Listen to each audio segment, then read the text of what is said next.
Good morning बच्चों, कैसे हैं आप सभी। हमें आशा है कि आप सभी पूर्ण रूप से स्वस्थ होंगे और जो अभी तक पढ़ाया गया उसे आपने बहुत अच्छे तरीके से पढ़ा होगा। बच्चों, आज मैं स्नेहलता श्रीवास्तव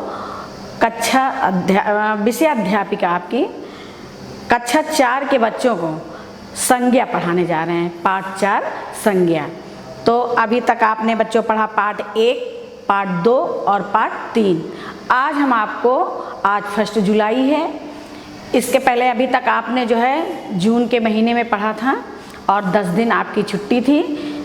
आज जो है पुनः जो है व्याकरण आपको पढ़ाई जा रही है। पाठ 4 का नाम है संज्ञा। तो आप लोग बहुत ध्यान से संज्ञा के बारे में पढ़िए। तो बच्चों, सबसे पहले तो हम आपको बताने जा रहे हैं कि संज्ञा है क्या। संज्ञा का मतलब बच्चों होता है नाम, पहचान। तो हमारी पहचान हमारे नाम से होती है, उसी को संज्ञा कहते हैं। जिस संज्ञा जो है, जो प्रकृति निर्मित वस्तु हैं, जैसे प्रकृति ने जो चीज़ बनाई उसके भी नाम है, और जो मानव ने बनाई, मानव निर्मित वस्तु हैं, उनके भी नाम। बिना नाम का इस दुनिया में कुछ भी नहीं है। तो जो प्रकृति ने बनाई वस्तुएं, जैसे मनुष्य बनाया तो मनुष्य है, मनुष्य एक जाति है। पेड़ पौधे बनाए, पेड़ पौधों की जातियाँ हैं। प्राणी बनाए, प्राणियों में जो है शेर है, चीता है, भालू है, बंदर है, सारे प्राणी बनाए, सबके नाम हैं। पहाड़ है, सूरज है, चंद्रमा है, नदियाँ हैं, तारे हैं, ये सारी चीज़ें जो हैं प्रकृति की बनाई हुई हैं, सबके नाम हैं। इसी प्रकार बच्चों, जो मनुष्य ने बनाया तो मनुष्य के द्वारा जो निर्मित वस्तुएं हैं, जो मनुष्य के द्वारा बनाई हुई वस्तुएं, उनके भी सबके नाम हैं। जैसे मनुष्य ने क्या बनाया, मनुष्य ने गाड़ी बनाया, और जैसे हवाई जहाज़ बनाया, और डेस्क बनाए, पंखे बनाए, ट्रक बनाया। तो हर चीज़ का नाम, जितनी भी मशीनें बनाई, सबके कोई ना कोई नाम है। तो इस प्रकार नाम से ही किसी की पहचान होती है। जो नाम होता है वही संज्ञा है। तो यहाँ पे परिभाषा दी जा रही है कि किसी व्यक्ति, वस्तु, स्थान अथवा भाव के नाम को संज्ञा कहते हैं। जैसे मोहन, राजीव, राधा, सीता, ये व्यक्तियों के नाम हैं। मेज, कुर्सी, पंखा, ये वस्तुओं के नाम हैं। अब इसमें आप कुछ भी लिख सकते हैं, कोई भी वस्तु का नाम लिख सकते हैं। यहाँ पे जो नाम दिए जा रहे हैं उसमें किसी के भी नाम आप लिख सकते हैं। फिर स्थान में कानपुर, लखनऊ, बाजार, इसमें आप किसी के भी नाम लिख सकते हैं, कोई भी स्थान का नाम लिख सकते हैं, ये स्थानों के नाम हैं। और अच्छाई, बुढ़ापा, वीरता आदि, ये सब क्या है, भाव हैं, ये भाव के नाम हैं। तो किसी भी व्यक्ति, वस्तु, स्थान अथवा भाव के नाम को संज्ञा कहते हैं। अब बच्चों, संज्ञा जो है कितने प्रकार की होती है। संज्ञा के भेद, संज्ञा के 5 भेद होते हैं। कितने भेद होते हैं? 5 भेद। कौन कौन से? जातिवाचक, व्यक्तिवाचक, और भाववाचक, और समुदायवाचक, और द्रव्यवाचक। तो हम आपको यहाँ पे लिखते हैं संज्ञा के प्रकार। संज्ञा बच्चों 5 प्रकार की होती है। कितने प्रकार की होती है? 5 प्रकार की। यानी यहाँ हम लिखते हैं संज्ञा के भेद। संज्ञा के भेद। अब संज्ञा होती है, संज्ञा 5 प्रकार। संज्ञा 5 प्रकार की होती है। संज्ञा कितने प्रकार की होती है? 5 प्रकार की। नंबर 1 जातिवाचक संज्ञा।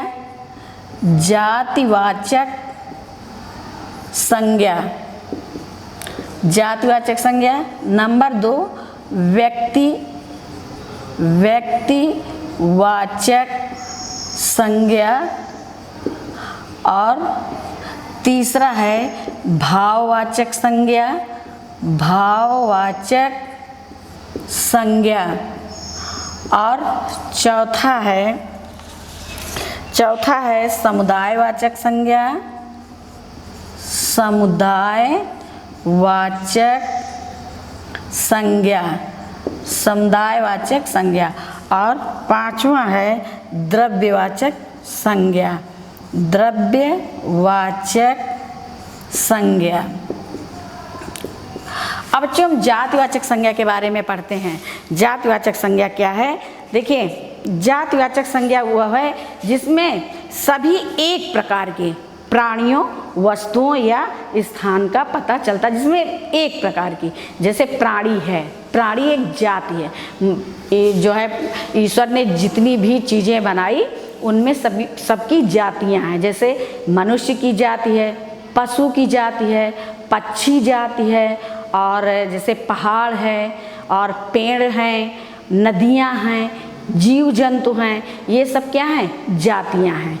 ठीक, ये इनमें जो है सभी जातियों, एक प्रकार की सभी जातियों का वर्णन किया जाता है। तो जैसे इसमें प्राणी है, अब प्राणी में जैसे मनुष्य, जातिवाचक संज्ञा में जैसे पूरी मनुष्य जाति का है।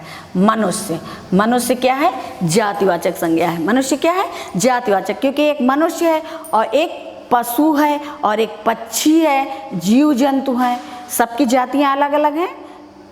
तो इससे हमें पता चलता है कि एक ही जाति की सभी प्रकार की वस्तुओं का इसमें बोध हो रहा है। जैसे मनुष्य, और मनुष्य के बाद जैसे पशु हो गया, ये पशुओं की जाति हो गई। ये पक्षी है, पक्षियों की जाति हो गई। ये पेड़ हैं, वृक्ष लिख लो, वृक्षों की वृक्ष और पेड़ एक ही होता है, वृक्ष की जाति है। ये नदी है, ये पूरी नदियों की, समस्त नदियों की जाति का बोध होता है इससे। फिर इसके बाद जैसे पहाड़ है, ये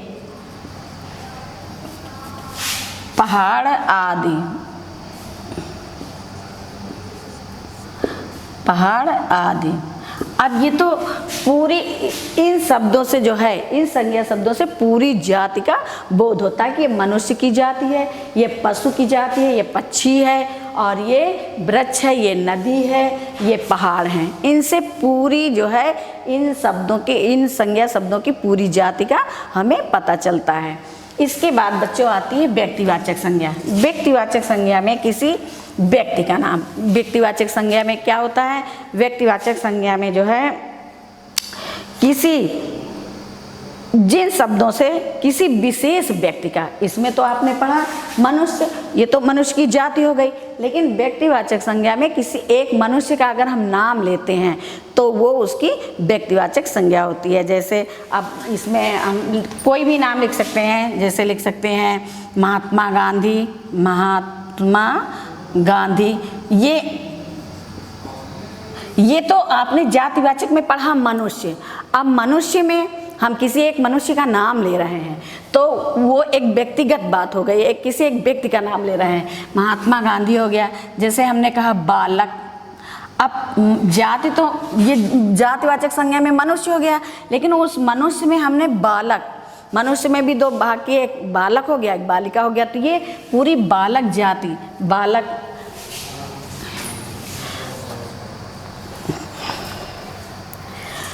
और फिर इसके बाद जैसे हम लिख देते हैं बालक हो गया। इसके बाद जैसे हम लिख देते हैं सीता लिख देते हैं। पशु में हम लिख देते हैं, ये तो हो गए मनुष्य जाति की बात हो गई।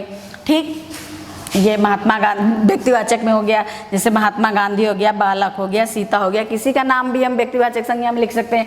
अब पशु जातिवाचक संज्ञा है पशु, लेकिन जब तक हम कि अब हमने जैसे कहा कि बहुत सारे पशु चल रहे हैं, हमने कहा उस पशु को पकड़ के लाओ, तो तुम कौन से पशु को पकड़ के लाओगे? तो सारे पशु को तो लेके नहीं आ सकते हो जब तक हम किसी का नाम नहीं बता। तो जाति तो पशुओं की हो गई, लेकिन जब हमने किसी पशु का नाम लिया तो वो हो गई व्यक्तिवाचक संज्ञा। जैसे हमने कहा यहाँ तक आ गया, जैसे हाँ व्यक्तिवाचक संज्ञा में जैसे आ गया गाय आ गया, शेर है, शेर आ गया, और उसके बाद मोर है, तितली है, और भी बहुत से जैसे बंदर है। ये तो क्या हो गया? पशुओं की, ये तो पशु जाति था और ये उनके नाम हो गए, तो ये व्यक्तिवाचक संज्ञा में आ गए। फिर इसके बाद है भाववाचक संज्ञा। अब बच्चों भाव, हर जो है व्यक्ति के अंदर, हर वस्तु के अंदर कोई ना कोई गुण और दोष होते हैं, यानी भाव होते हैं, तो उसको भाववाचक संज्ञा कहते हैं। जैसे भाववाचक में आता है सुंदरता, सुंदरता हो गया। फिर हो गया मधुरता, मतलब किसी चीज़, कोई चीज़ ऐसी होती है जैसे मधुर होती है, मीठी होती है, कोई बहुत सुंदर होती है, किसी चीज़ का गुण होता बहुत सुंदर है। और जैसे ताजमहल बहुत सुंदर इमारत है, लाल किला बहुत जो है बहुत सुंदर इमारत है। और मधुरता, जैसे कोई कोयल की बोली है बहुत मधुर है, उसकी बोली में बहुत मधुरता है। फिर है मिठास, मिठास, ये मिठास एक भाव है, जैसे आम का फल बहुत मीठा होता है। तो और जैसे है बचपन, बचपन, अब कोई बच्चा है उसमें जो है कौन से भाव है, वो बचपना करता है। फिर उसके बाद होता है समुदायवाचक संज्ञा में। अब समुदायवाचक संज्ञा में बच्चों होता है समुदाय या समूह का, जिस संज्ञा शब्द से पूरे समुदाय और या पूरे समूह का बोध होता है उसे जो है समुदायवाचक संज्ञा कहते हैं।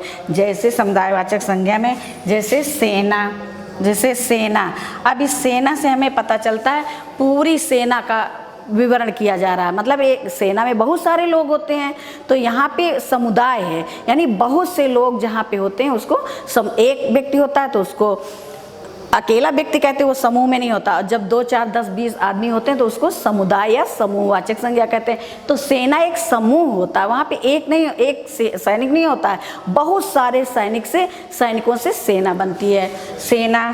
फिर उसके बाद है जैसे मंडली, मंडली, अब मंडली में कोई एक आदमी से मंडली नहीं बनती, बहुत सारे लोग होते हैं जिससे मंडली बनती है।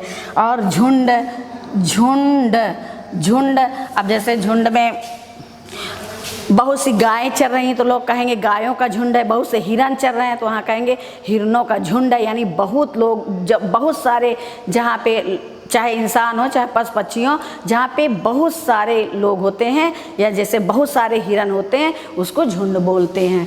फिर उसके बाद है जैसे टीम, अब जैसे टीम का मतलब जैसे खिलाड़ी होते हैं तो उनकी एक टीम होती है, जैसे क्रिकेट की एक टीम होती है, हॉकी की एक टीम होती है, तो उस टीम में एक लोग तो रहते नहीं हैं, बहुत सारे लोग होते हैं। जब बहुत सारे लोग होते हैं तो उन लोगों से एक टीम बन जाती है। और टीम और संघ, संघ भी जो है बहुत लोगों से बनता है।